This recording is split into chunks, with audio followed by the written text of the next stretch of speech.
Salut à tous, bienvenue. Vidéo 100% sourire, 100% bonnes ondes. Aujourd'hui, on a décidé à la rédaction de Bibasket de combattre un peu la morosité ambiante et les mauvaises nouvelles en nous concentrant sur ce qui va bien, en mettant en avant les choses qui nous ont fait kiffer depuis le début de saison.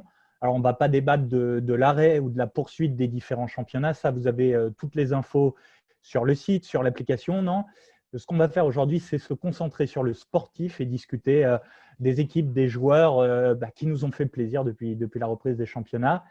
L'équipe des rédacteurs joviale, de bonne humeur, est composée comme d'habitude de Gabriel, de Boris et de Vincent. Salut les gars. Salut. Salut tout le monde. Tout le monde va bien, de bonne humeur?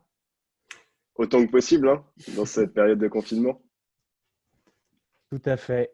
Alors, au menu des réjouissances aujourd'hui, on va parler de Dijon, de Limoges, de Bourg-en-Bresse, de Pau, du Portel. On verra, on aura sans doute le temps pour quelques petits bonus coup de cœur en fin d'émission. Et vous qui nous écoutez, qui nous regardez, dites-nous aussi en commentaire quels sont vos coups de cœur, vos petits kiffs de ce début de saison en JP Elite, en LNB plus généralement. Messieurs, je vous propose de commencer par Dijon, honneur au leader, premier de JP Elite, invaincu après 5 matchs. La JDA qui a commencé le championnat, on s'en souvient, par une très grosse victoire face à l'Asvel, c'était à la télé devant les caméras de l'équipe.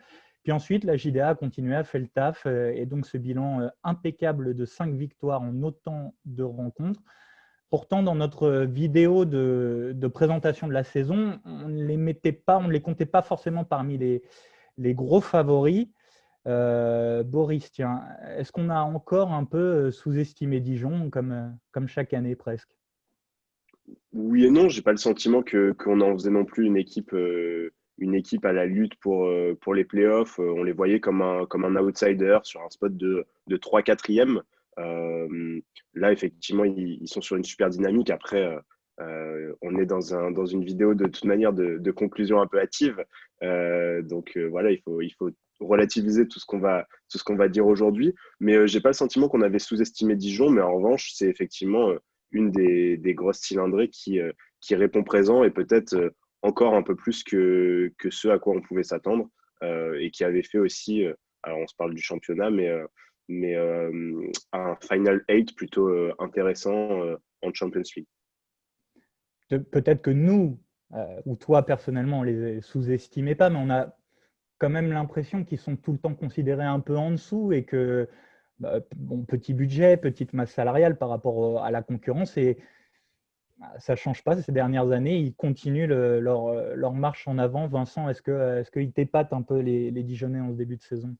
Déjà, pour revenir sur ce que tu disais, qu'on les met jamais, voilà, c'est un petit budget, etc. Laurent Leniam s'en fait un plaisir de le rappeler à chaque fois, de toute façon, que c'est pas une équipe qui, par son budget, doit logiquement jouer le haut de tableau, mais c'était impossible de les sous-estimer après leur saison dernière, qui a démontré qu'en dehors des résultats, parce qu'ils étaient égalité avec les équipes en tête, la SVL et Monaco, qui a gagné le seul trophée aussi qui finalement a eu l'année dernière, et surtout qui sur le terrain a un jeu qui a quand même séduit nombre d'observateurs dont on a fait partie et qui franchement cette équipe-là, regardez, elle fait kiffer à la fois parce que elle a des joueurs qui sont des artistes, on en parlait encore hier entre nous, Axel Julien, on est toujours surpris mais on ne devrait pas. David Holston qui est toujours aussi tueur quand il faut l'être. Mais on ne pouvait pas la sous-estimer par rapport à ça et par rapport au fait qu'en plus l'équipe elle n'est pas spécialement affaiblie, elle n'est pas affaiblie du tout même par rapport à l'année dernière. Donc pour moi on ne pouvait pas les sous-estimer, mais on continue en effet d'être encore épaté parce qu'ils ont encore ce niveau-là en fait. Le niveau incroyable un peu qu'ils ont eu l'année dernière, ils arrivent à le maintenir et c'est peut-être ça encore qui est le plus impressionnant. Gabriel, toi aussi, t'es impressionné par la JDA? Oui, alors, bon, en fait, ils sont un peu sur la lignée de la saison passée, même s'ils ont quand même changé plus de 50% de l'effectif, puisque sur les 9 joueurs de la saison passée, il y en a 4 qui sont restés, mais c'est le noyau dur. Il y a les deux leaders, à la main, à l'arrière, Axel Julien qui confirme son statut, enfin, qui fait encore mieux que confirmer. David Alston, même si était blessé à la cuisse et qu'il n'a pas joué contre Nimber hier. Il est toujours Abdoulaye Loum, il est toujours dans son rôle de l'ombre très précieux. Après, Alexandre Chassan, par contre, passe vraiment un cap. On sent qu'il a une confiance incroyable. Sniper à 3 points cette saison, Alexandre Chassaing. Ouais, il est très adroit. Sa relation sur pick and roll avec Axel Julien est vraiment excellente. Il peut finir sur des hooks, il peut s'arrêter à mi-distance, il peut tirer à 3 points, il ressort bien, il ressort bien la balle pour les shooters comme Chase Simon. Voilà, Chase Simon qui trouve petit à petit sa place dans le rôle du poste 2, shooter, un petit peu créateur, un peu comme Rashid Suleiman la saison passée. Il reste un petit cap à passer sur Jaron Johnson, qui pour l'instant manque de confiance. Je sais que Laurent Leniam était un petit peu impatient avec lui, qui se posait des questions, etc. et tout. Bon, ça reste un joueur qu'on connaît, qui connaît le championnat de France, qui a toujours été performant. Je pense qu'il va arriver à s'en sortir. Voilà. Et puis il y a Van Veen, si je le dis bien, le Belge, qui est un vrai athlète et qui prend de plus en plus d'épaisseur dans cet effectif. Donc voilà. Ils ont pas été trop touchés par la Covid depuis le début de la saison. Ils l'ont été en pré-saison, on s'en rappelle. Laurent Leniam l'avait dit. Pour l'instant, ça n'a pas impacté leur situation. Ils ont quand même quasiment tous leurs joueurs à chaque fois. Donc, c'est un élément aussi à prendre en compte par rapport à leur succès. Mais effectivement, ils sont en place et ils sont très, très performants. Et Boris, t'en parlais, enfin, pardon Vincent, peut-être tu vas rebondir là-dessus. Est-ce que l'aventure en Champions League, on sait que la saison 2019-2020 a été finie là, à la fin de l'été, sous forme de bulle à Athènes, où ils ont éliminé le TT Ankara en quart de finale, notamment. Ils sont allés chercher la médaille de bronze. Est-ce que cette petite aventure aussi, ça a permis peut-être de souder un peu plus l'équipe, de les renforcer, de lancer un peu cette saison 2020-2021? Ouais, en fait, je ferai un peu le parallèle avec la Leaders Cup Pro B. Alors attention, hein, toute proportion gardée sur la carotte au bout, sur l'intérêt de la compétition, etc. Mais dans le sens que ça leur a fait un peu une pré-saison améliorée, avec des vrais matchs officiels, avec pour le coup, une vraie compétition en face, mais malgré tout, qu'ils ont pu aborder de manière assez détendue, sans grosse pression. Ils n'étaient clairement pas les favoris de ce Final 8. Ils ont malgré tout fait un beau parcours. Et du coup, ça a permis, je pense, dans un contexte beaucoup plus compétitif qu'une prépa avec des matchs amicaux dont beaucoup ont été annulés d'ailleurs, de vraiment trouver des automatismes, des repères, d'intégrer les nouveaux joueurs, d'intégrer aussi les nouveaux rôles de certains, avec un Chassant qui maintenant est un starter indiscutable. Voilà, on a vu pas mal Chase Simon se mettre en évidence sur ce Final 8. Donc effectivement, je pense que ça a permis de… Ouais. Jacques Alinguet, qu'on oublie, il est incroyable dans sa présence défensive, sa dissuasion, son activité, c'est incroyable. Et ça fait plaisir de le voir à ce niveau-là, en plus avec les successions de pépins physiques qu'il a pu avoir les dernières années. Donc effectivement, moi honnêtement, la perte que je pensais la plus préjudiciable, c'était peut-être Solomon sur le poste 5, qui avait vraiment passé un cap à Dijon l'an dernier, qui dans un registre un peu différent, beaucoup plus aérien, avait un gros impact. Et honnêtement, avec une constitution de raquette complètement différente de celle de l'an dernier, pour le coup, l'équipe et l'efficacité de l'équipe s'en ressent pas du tout, avec effectivement pas mal de joueurs qui continuent de passer des caps. Et juste l'effet bulle aussi. Ils ne pouvaient pas sortir, ils étaient ensemble. Je pense que ça a un impact. Et puis, le fait d'avoir gagné, surtout ce premier match, quand le TT Ankara, qui était une grosse équipe, alors qu'ils avaient été largement menés, ça leur a permis sans doute de croire vraiment dans ce que Laurent Leniam leur demandait et de se dire, voilà, c'est vrai, c'est ça ce qu'on doit faire, c'est-à-dire défendre déjà très fort, ce qu'ils n'avaient pas fait en début de match sur ce quart de finale et qu'ils ont fait ensuite par la suite. Ben, ils s'y sont mis, ça a fonctionné, ça leur a permis d'avoir un bon résultat en étant troisième au final. Vincent, tu voulais rajouter quelque chose sur Dijon? Déjà, j'étais d'accord sur ce que disaient Gabriel et Boris. C'est vrai que ce côté préparation, qu'en plus, ce côté bulle pendant une semaine, où forcément, en termes de cohésion, en fait, ça fait un mini stage un peu en accéléré, sans entraînement, parce que c'était hyper compétitif, mais tu as ce côté groupe cohésion qui est hyper important. Je mettrais juste un petit bémol sur la Jeep Elite, c'est que hormis la SVL, on n'a pas pu voir Dijon encore face à une équipe, on va dire, qui est amenée à jouer les playoffs. Parce qu'il joue Chalon, il joue le Portel, Pau, qu'on va parler, qui finalement est pour l'instant playoffable, mais il leur manque du coup peut-être une deuxième référence, même si celle de la SL est évidemment une grosse référence. On ne les a pas revus face à une grosse opposition. Et en BCL, pareil, hein, Nymburk, contre qui ils ont joué ce mardi, ils sortaient de 3 semaines sans compétition. On voyait que l'équipe qui ne pouvait pas s'entraîner apparemment régulièrement ces derniers jours, bon, c'était athlétiquement faible notamment. Et donc, bon, c'est vrai que depuis le match contre l'Asvel, on n'a pas vu ils n'ont pas eu droit à une grosse opposition.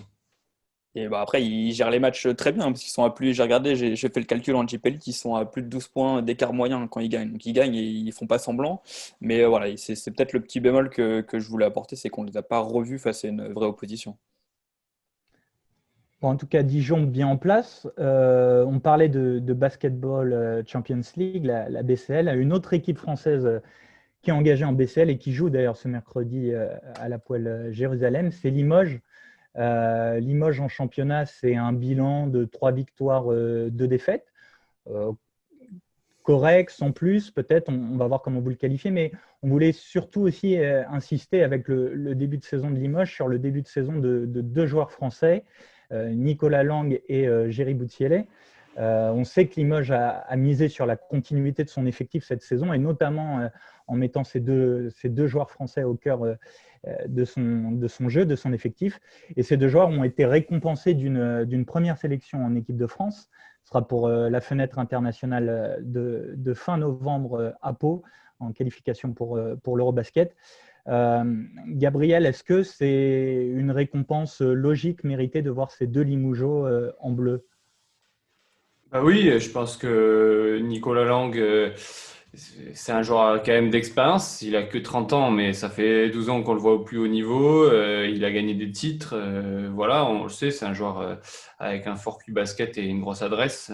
Voilà, et sur ce début de saison, bah, il était parfaitement confiant. Je pense qu'il est vraiment installé à Limoges et il est vraiment responsabilisé. Et donc, il connaît aussi vraiment ce qu'on lui demande, ce qu'on attend de lui. Et ça s'est traduit par d'excellentes performances. Et Jerry Boutiellet, c'est exactement la même chose. Il était un peu perdu en début de saison passée avec Alfred Jourbet. Dès que Mehdi Mari a été installé au poste de coach principal, il a vraiment de nouveau responsabilisé Jerry Boutiellet sur le poste 5. Puis là, outre son activité, son engagement, on le voit être vraiment très adroit, à mi-distance, même quasiment jusqu'à 3 points. Évidemment, sous le cercle, il est vraiment costaud. La semaine passée, il a vraiment fait énormément de mal à Vitalis Chikoko, à tel point que Vitalis Chikoko, qui avait fait un très bon début de match pour les Metropolitans 92, a fini le match sur le banc parce qu'il valait mieux pour les Metropolitans faire autrement. Voilà, c'est classique. Ça fait depuis longtemps, hein, on en parlait déjà fin septembre, de la présence de Boutiellet en équipe de France. Pour cette fenêtre internationale. Donc, je pense que le staff de l'équipe de France voulait déjà le tester, mais il a fait que confirmer au fur et à mesure des matchs de ce début de saison. Boris, Nicolas Lang, c'est un tout petit peu calmé sur les 2 dernières rencontres, mais il avait commencé le championnat en artillant très sévèrement à 3 points. Il est toujours à plus de 50% là, au bout de 5 matchs, et c'est quand même très solide en termes d'adresse. Ouais, après, l'adresse de Nicolas Lang, je pense on n'en a jamais trop douté depuis ces années chalonnaises. Ça a toujours été son registre, un vrai sniper, etc. Mais ce que je trouve intéressant, c'est pour le coup l'épaisseur qu'il a pris au fil des saisons et qu'il a aujourd'hui, là où avant il était vraiment cantonné un peu à ce registre de shooter. Aujourd'hui, d'un point de vue offensif, de manière plus globale, il est beaucoup plus impactant sur un registre plus large et l'adresse s'en ressent pas. Ce qui peut parfois être le cas aussi de joueurs qui essayent d'évoluer, d'avoir des atouts supplémentaires. Parfois, leur arme principale au départ, qui peut être l'adresse longue distance, s'en ressent un peu. Et lui, pas du tout. Et même dans l'attitude, dans le leadership, on sait que c'est un garçon qui a du caractère. Mais ça s'est pas toujours retranscrit sur le terrain, mais aujourd'hui, on voit que c'est un vrai leader au sein de cet effectif limogeois. Il est capitaine, d'ailleurs. Ouais. Mais après, avec Marcus Guignard. D'accord. Après, je trouve que l'effectif est très équilibré. En tout cas, le 5 majeur, parce qu'on pourra reparler de l'apport du banc, notamment offensivement, même si défensivement, il n'y a rien à dire, au moins ils sont présents sur ce secteur. Mais l'équipe et le 5 majeur, notamment, est bien fait. On a vraiment deux joueurs qui donnent énormément d'espace, de gros shooters, Nicolas Lang et Hugo Avernizzi, qui en plus ont un vrai cul basket et ne font pas que ça. Hein, voilà. Après, il y a des créateurs, Scrub notamment, qui est vraiment un gros créateur, Demarcus Nelson, qui va, paradoxalement, lui, il va pas être shooter, mais il va faire jouer les autres et va les poster aussi. Ils le font beaucoup poster, c'est une de ses forces. Et puis, Jerry Boutielé, qui est du coup assez complet. Il est très bon sur les short rolls avec son tir à mi-distance. Il commence vraiment à lire très, très bien le jeu. Donc, du coup, il y a beaucoup d'espace et il y a vraiment, on sent que le groupe se connaît quand même et on sent qu'ils savent jouer les uns pour les autres.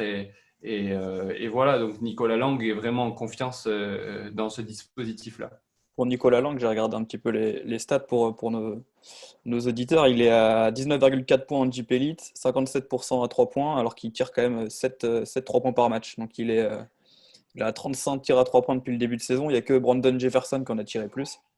Donc c'est quand même un gros pourcentage sur un gros volume de shoot pour Nicolas Lang. Et effectivement, c'est ce que disait Boris, il a réussi, il y a aussi eu cette adaptation, il a vraiment beaucoup artillé sur les trois premiers matchs, pardon. Puis on a vu les défenses s'adapter, aller le chasser plus loin, et lui aussi s'est adapté dans l'épaisseur de son jeu et a montré une panoplie plus large que celle d'attendre et de rentrer des shoots en fin de système. Ouais, c'est un joueur intelligent, hein. Comme l'a dit Gabriel, il a un gros QI basket, et globalement, ce 5 majeur à Limoges est un 5 majeur qui réfléchit et qui joue bien au basket, et ça correspond parfaitement à Mehdi Mari. Et Nicolas Lang est au cœur de ce projet-là. On sent en fait, il est en pleine confiance. C'est pas spécialement, pour moi, la différence de Jerry Boutielé. Autant de Boutielé est en train vraiment de passer un cap et de progresser parce qu'ils ne sont pas au même point dans leur carrière. Autant Nicolas Lang, je trouve que c'est plus dans un rôle finalement qu'il a rarement eu et qu'il est vraiment au cœur d'un projet, qu'il a tellement confiance et que ça marche bien qu'il est libéré. C'est plus comme ça que je vois la différence entre les deux. Dites-nous, hein, vous aussi qui nous écoutez, ce que vous pensez de ce début de saison de Limoges. Brice, tu voulais ajouter quelque chose, pardon, Ouais, peut-être avant. juste sur Boutielé, il y a un truc, alors, vous me direz si vous êtes d'accord ou pas, qui me marque un peu, c'est que j'ai l'impression que sa progression, elle se fait vraiment par paliers, et des paliers qui sont très nets et très clairs. Sa dernière saison à Cholet, il avait vraiment encore pris de l'envergure. Le début à Limoges était un peu plus compliqué. Là, clairement, il a step up. Pareil pour ceux qui suivent un peu les compétitions estivales, que ce soit le K54 ou l'Open de France 3-3, on avait senti en 2017, là, quand ils gagnent l'Open de France, je crois, 3-3, ou en tout cas qui font une très grosse perf, qu'il avait, Non, ouais, il il gagne avait avec les vraiment frères progressé. Si. C'est ça. Et en fait, vraiment, certains joueurs ont une progression très linéaire. Lui, c'est vraiment par des paliers très nets où on note des vrais déclics à chaque fois qui le font passer au niveau supérieur. Mais il a été vraiment installé, c'est-à-dire que quand il est arrivé à Limoges, je me souviens, je crois qu'il y avait trois pivots même. Il y avait Oui. JT et je me souviens plus qui était le troisième, mais c'était compliqué, même si déjà il avait pris de l'épaisseur. L'année dernière, c'était comme on l'a dit, c'était assez flou son rôle au début. Il y avait même une volonté de le basculer sur le poste 4 à un moment donné, je crois.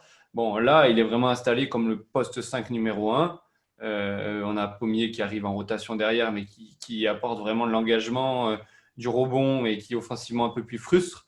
Et voilà, il est comme Lang, c'est une affaire de confiance. Il sait ce qu'on attend de lui et il est vraiment très attendu et pour l'instant, il répond présent.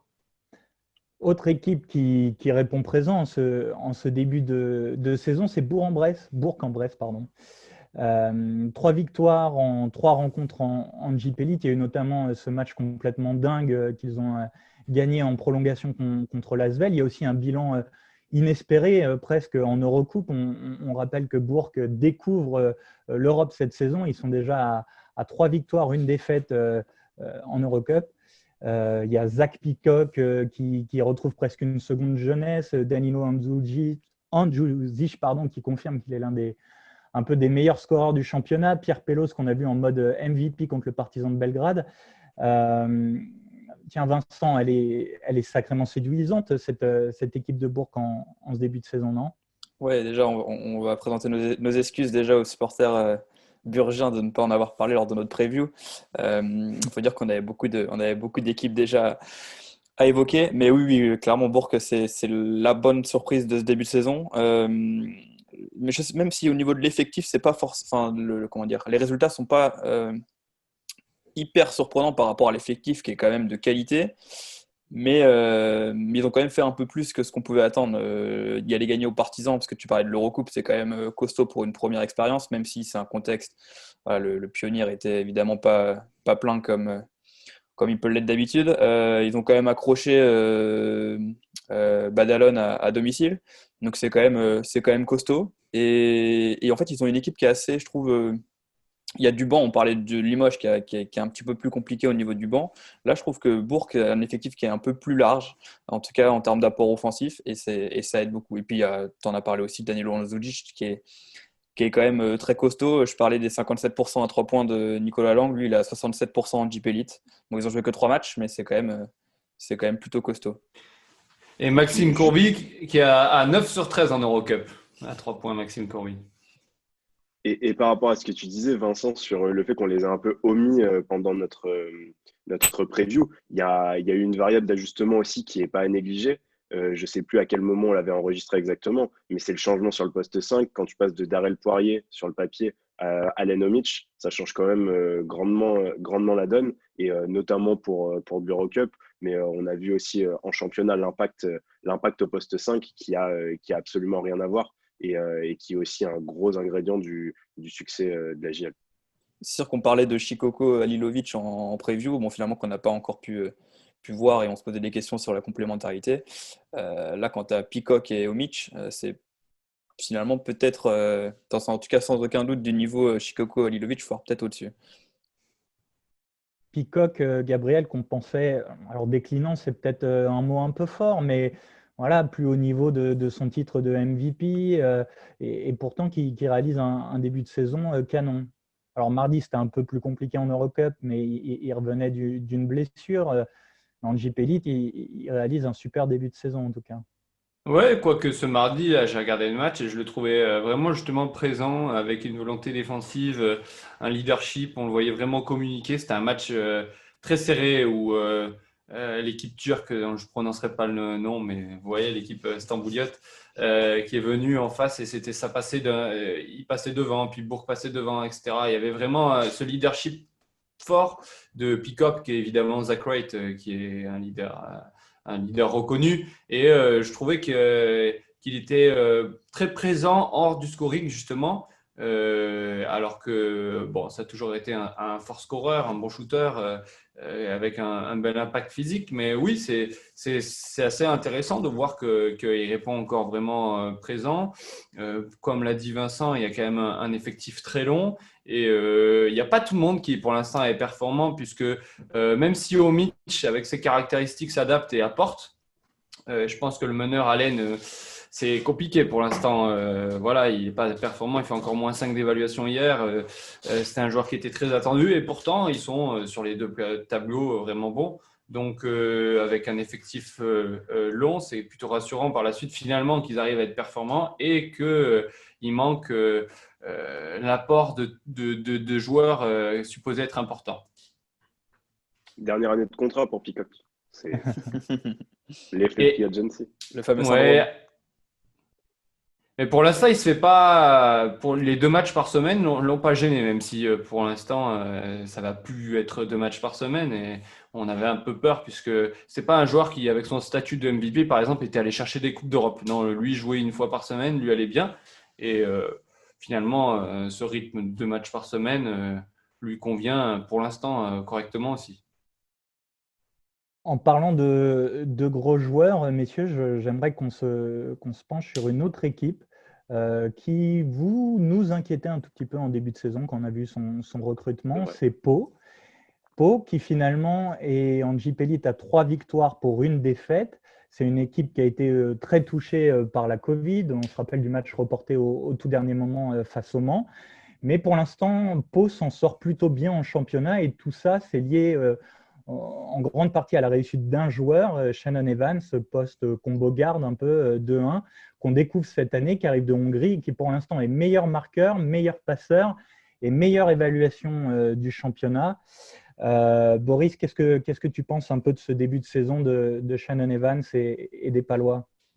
Oui, effectivement, hein, de mon côté, j'étais un de ceux qui avaient des gros Ouais. doutes sur l'élan béarnais. Et il se trouve que bah, toutes les interrogations que j'avais d'un point de vue individuel, en tout cas, se montrent plutôt sous un jour positif, que ce soit un Corneli, que ce soit un Leloup, que je pensais un peu sur la fin, etc.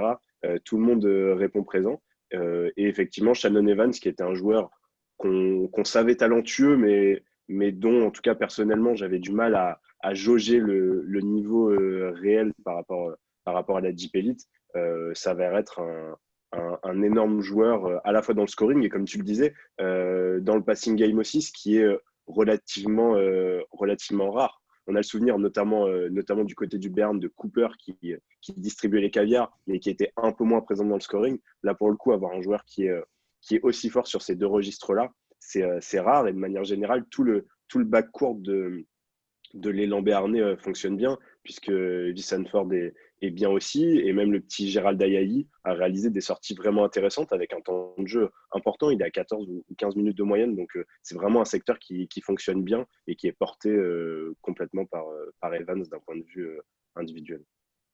Gabriel, Boris parlait de DJ Cooper qui avait laissé un souvenir mémorable au Palais des Sports avec sa saison de MVP. Est-ce que Shannon Evans peut être son successeur et devenir lui aussi MVP? Alors, il y a que 4 matchs il a joué en JP Elite, mais on l'a dit, on est dans les conclusions hâtives. Et c'est parti très fort. Oui, alors on voit très bien qu'il est dans un effectif assez court, donc on attend vraiment beaucoup de lui. Je pense que c'est de toute façon avec la masse salariale que l'élan Bernay avait, il n'y avait pas mieux à faire. Je crois que Laurent Villa avait vraiment ciblé très tôt. Il joue en Hongrie la saison passée, donc il arrive avec un CV. On s'est dit, bah, c'est quand même un pari, mais il Ça fallait en faisait 2 tenter. saisons. Il jouait en Hongrie depuis 2 saisons. C'est là qu'il avait lancé sa carrière pro. Voilà. Donc, il fallait de toute façon tenter quelque chose. Voilà, c'est un joueur qui peut jouer énormément de ballons, qui du coup, une étincelle, il prend confiance parce que contre Le Mans, le dernier match qu'il gagne après prolongation, il est bloqué à 4 points à la fin du troisième quart-temps. Et l'élan Bernay est à -9, je crois, des parties du match, ils sont un peu derrière. Et puis, paf, tac, il met un shoot et puis ça déclenche tout chez lui. Derrière, il prend feu et il met 23 points sur l'espace de 12 minutes. Voilà, donc il est capable de créer, il est tonique, il shoot de loin, il a 57% à 3 points, il avait quelques défauts sur les balles perdues, mais c'est normal, il joue tellement de possessions, balle en main, que c'est logique qu'il perde des ballons à un moment donné. Donc oui, pour lui, c'est vraiment un cap dans sa carrière. Je pense que comme l'a dit Boris, il y a des joueurs qui en rôle autour et qui assument. Le secteur intérieur contre Le Mans a tenu la baraque pendant la plupart du match. Et puis après, quand ils ont ajouté l'apport du scoring de Evans, ça fait la différence. Après, comme l'avait souligné Vincent par rapport à Dijon, l'élan Bernay a eu des matchs, je dirais pas faciles, mais leur calendrier était quand même plutôt favorable, dans le sens où ils ont joué contre Chalon qui n'était pas du tout prêt, ça se voit au niveau des résultats. Là, ils attrapent Le Mans qui sort d'une période de Covid, même s'ils avaient repris le samedi juste avant. Ils avaient perdu contre Champagne Basket à domicile, donc ça prouvait quand même qu'ils n'étaient pas en grande forme, sans remettre en question la victoire de Champagne Basket. Mais voilà. Et, et ensuite, voilà, ils ont affronté Boulazac qui a fait quasiment pas de match cette saison et qui pour l'instant est vraiment pas au niveau. Donc voilà, à confirmer contre des plus grosses équipes, sachant que aussi Shannon Evans sera très attendu. Et d'ailleurs, j'ai hâte de voir le match contre les Metropolitans où il va se taper notamment Michino en défense et même Brandon Brown qui est vraiment costaud. Donc ça va être un test intéressant. Tu parles de test, c'est dommage parce qu'on aurait dû avoir le Classico en première journée justement du mois de novembre. Vincent, justement, restons un peu avec toi, elle te surprend cette équipe de Paula Cortez? Tu t'attendais à ce type de début de saison, à la réussite de joueurs aussi? On a beaucoup parlé de Shannon Evans, de Peter Corneli qui réalise un bon début de saison, lui aussi, par exemple. Oui, forcément, ça surprend parce que comme l'a dit Boris, on avait du mal à jauger un petit peu le niveau que pouvait avoir Shannon Evans. Et finalement, l'équipe dépend, et les résultats de Pau dépendent, j'allais dire, peut-être pas quasi exclusivement de ses performances, mais en tout cas en grande partie, parce que c'est assez rare, comme il l'a dit aussi Boris, d'avoir à la fois un joueur aussi performant sur le scoring, mais à la fois sur la passe aussi. C'est-à-dire qu'il amène énormément de points de son équipe. Donc oui, c'est surprenant. Après, est-ce que ça va durer? On ne sait pas. On est curieux de voir contre des oppositions un petit peu plus élevées. Mais c'est forcément surprenant de les voir à ce niveau-là, avec un secteur intérieur. On connaît les qualités de Peter Corneli, mais on sait aussi que il a un peu de mal à passer ce cap, ce cap qu'on pouvait attendre de lui, qui était quand même, je pense, on peut le dire, un sacré prospect il y a quelques années. Et on a du mal à le voir passer ce cap-là. Là, il montre qu'il fait un bon début de saison. Il faut que ça dure. Voilà, Shannon Evans, je pense qu'il sera dans les candidats quoi qu'il arrive au MVP en fin de saison. Mais il faut que derrière, faut que ça suive avec lui jusqu'au bout. Gabriel, tu parlais de test face aux Metropolitans. C'est parce que c'est le match télévisé de samedi soir sur Sport en France, un des 2 matchs télévisés qui sont maintenus chaque journée, chaque semaine en JP Elite pendant la période du confinement. Et il y a aussi une chose dont on n'a pas parlé, c'est l'absence de Nicolas De Jong depuis le début de saison. Il a joué seulement le match de Chalon-sur-Saône. Derrière, il est blessé depuis ce match-là. Et ça manque un petit peu dans la complémentarité de l'équipe, on va dire, sur le côté offensif, à l'inverse de Ousmane Dramé et Amady Ndiaye. Mais pour l'instant, Pau gère très bien son absence et ça fonctionne très bien. Donc il faudra voir quand il va revenir, il va pouvoir profiter un petit peu de ce mois de novembre plus léger, on va dire. Donc voilà, c'est ce que je voulais rajouter. On a parlé de Pau qui a un peu surpassé nos attentes jusque-là. Une autre équipe qu'on n'attendait pas aussi bien, peut-être, qui nous a surpris positivement, c'est Le Portel. Dans notre vidéo de début de saison ou dans les discussions qu'on pouvait avoir entre nous, on s'inquiétait un peu de cette équipe, de sa construction, une préparation très perturbée par l'épidémie de Covid-19. D'ailleurs, ils ont eu du mal à se lancer puisqu'ils ont perdu leurs 2 premiers matchs et puis ils viennent d'enchaîner 3 succès. Et finalement, on retrouve les Stellis avec déjà 3 victoires en 5 matchs. C'est un meilleur bilan que des équipes comme Lasvel, Le Mans ou Strasbourg. Gabriel, est-ce que c'est inespéré de voir le Portel à ce niveau-là au bout de 5 matchs? Inespéré, presque, oui, évidemment. Tout le monde voyait le Portel derrière. Alors, surtout qu'ils ont connu une pré-saison chaotique. Ils jouent quand même avec 7 joueurs. Enfin, sur les derniers matchs, ils jouent avec seulement 7 joueurs. Ils responsabilisent des joueurs qui étaient jusqu'ici responsabilisés soit en Pro B ou alors des joueurs qui avaient un rôle moindre dans des effectifs de plus haut de tableau et ça fonctionne. Ils sont allés chercher une première victoire d'un petit point, voilà, et puis après ils ont lancé le cycle. À Boulazac. Voilà, à Boulazac. Alors évidemment, on l'a déjà évoqué, Boulazac n'est pas du tout prêt. C'était le premier match, il me semble, de Boulazac qui sortait d'une longue période d'arrêt liée à la Covid. Voilà. Derrière, ils ont enchaîné par une victoire à domicile contre Champagne Basket. Ceci dit, on avait déjà vu des bonnes choses contre Dijon, où alors ils s'écroulent un peu en fin de match contre Dijon, ou dans le 3e quart-temps surtout, mais ils avaient livré vraiment un beau match contre eux.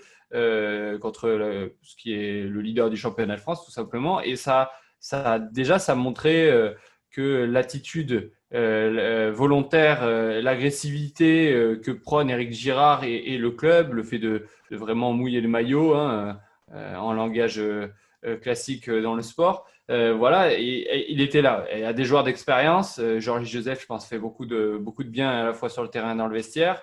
Et puis, il y a des joueurs qui sont responsabilisés, qui, pour l'instant, arrivent à assumer leur nouveau rôle. Boris Dallot, notamment.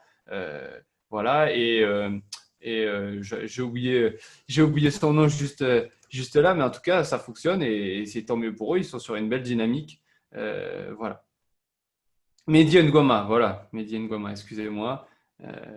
Qui avait fait un très beau passage avec Souffel en Pro B la saison passée, dont on attendait beaucoup déjà à Nanterre, voir s'il confirmait un JP, ce qui n'avait pas forcément été le cas, mais là, au Portel, pour l'instant, ça fonctionne bien.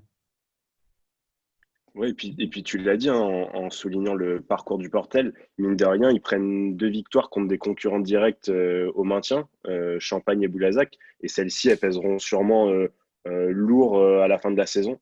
Donc c'est aussi des choses qui sont importantes parce que effectivement, une équipe comme Boulazac, dans le même temps, reste complètement à l'arrêt, quoi.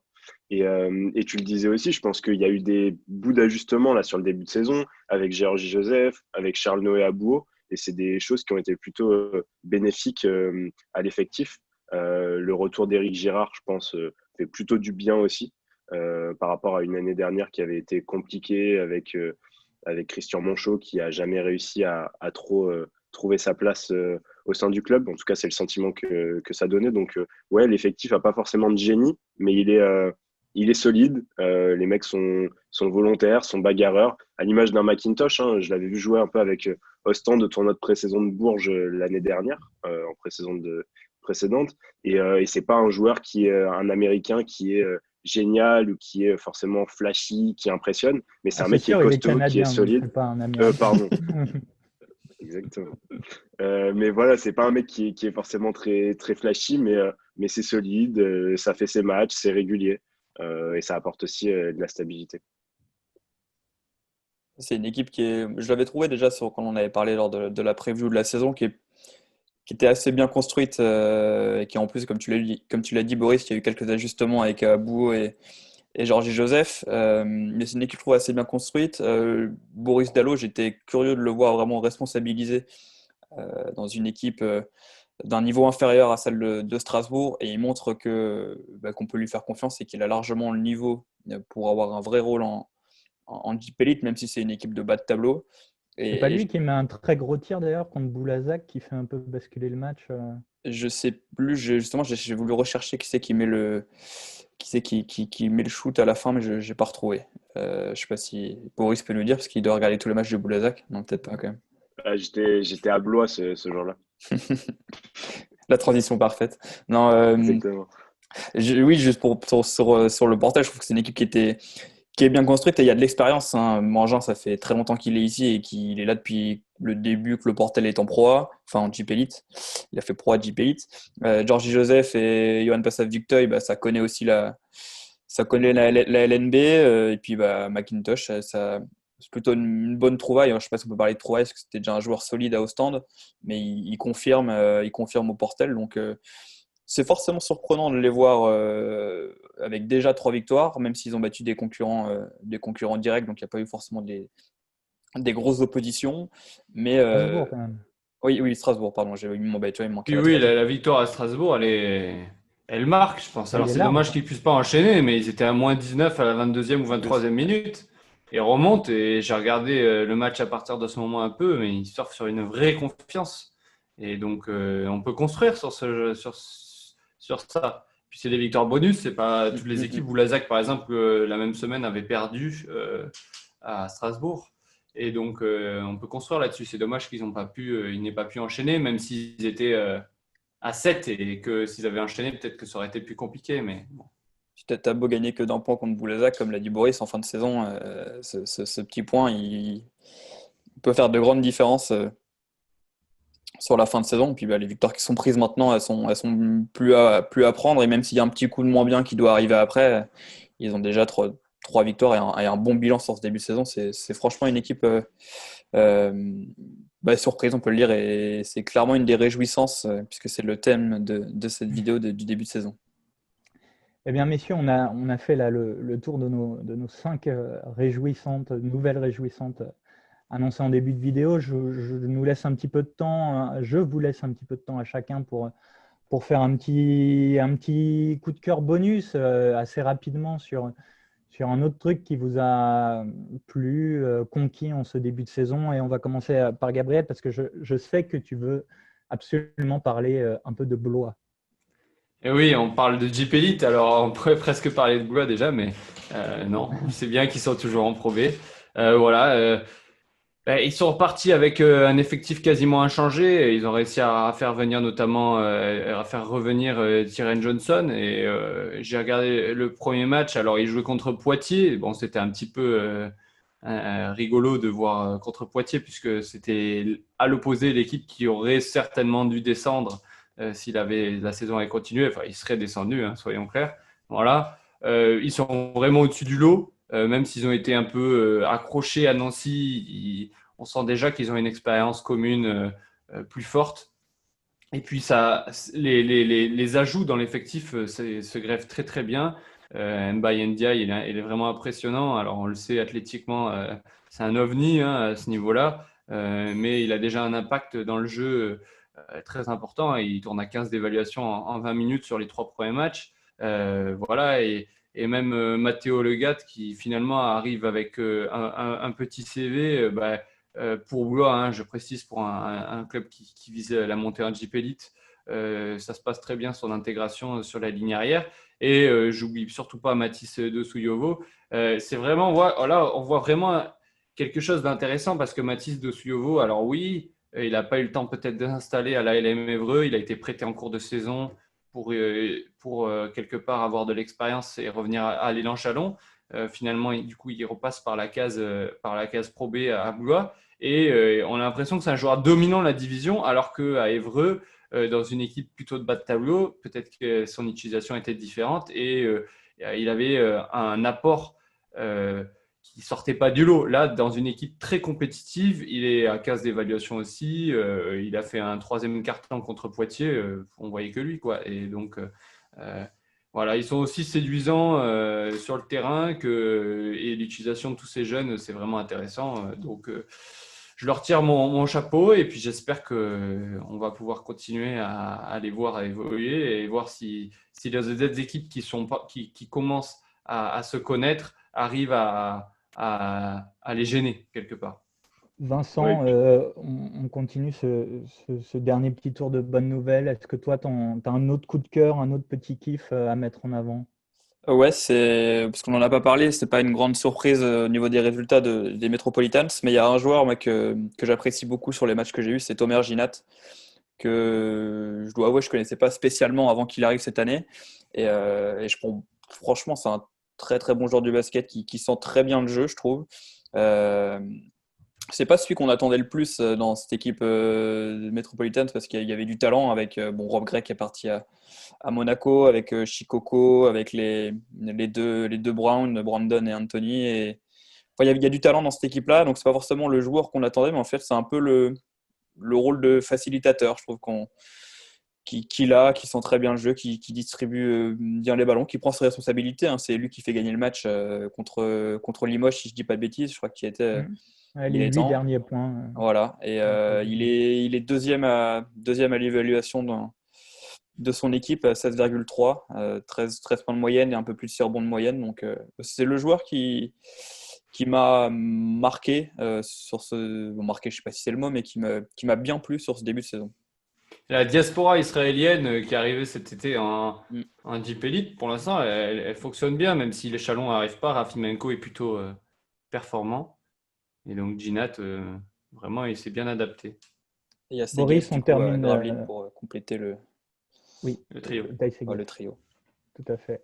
Boris, on termine avec toi. Un petit coup de cœur en plus ou un sujet qui a déjà été abordé. Qu'est-ce que tu Non, retiens, non, Boris? alors pour le coup, un joueur dont j'attendais pas grand-chose au sein de la chorale de Roanne, pardon, c'est Boubacar Touré, qui monte en régime, qui est rookie. Euh, J'avais beaucoup de curiosité sur cette équipe, mais pas forcément sur ce profil-là.